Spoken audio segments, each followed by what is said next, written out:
So let's start this method, contour bunding and terracing.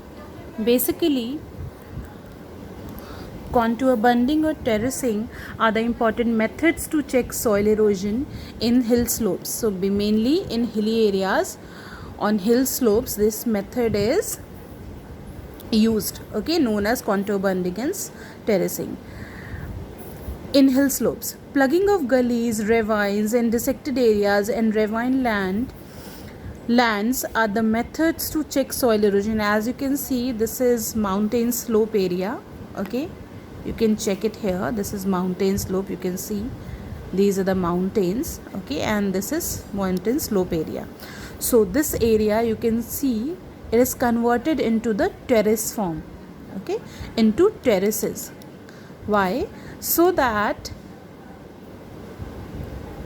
when this mountain slope area is converted into the terrace form, okay, so when it will rain, when water will come down from the mountains following the slope of the land, when that water will flow through these terraces, it will help these terraces, which we have this part which we have converted into the form of terraces, that will reduce the speed of that flowing water.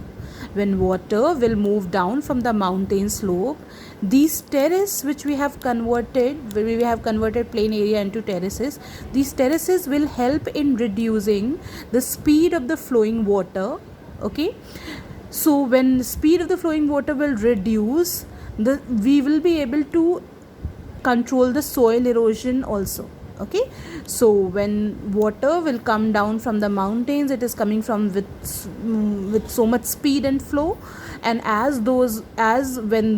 when that water will reach to these terraces, okay, it will go down by following the slope of the land.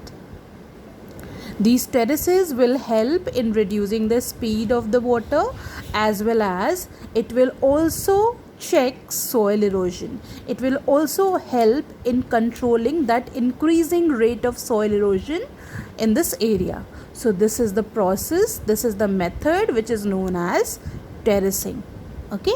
I hope you understand this method, mainly done in the hill slope areas, okay. In hill slopes where there is a slopy land which converted into the terraces, and just to check the speed and flow of the water, and this method is very useful in controlling soil erosion.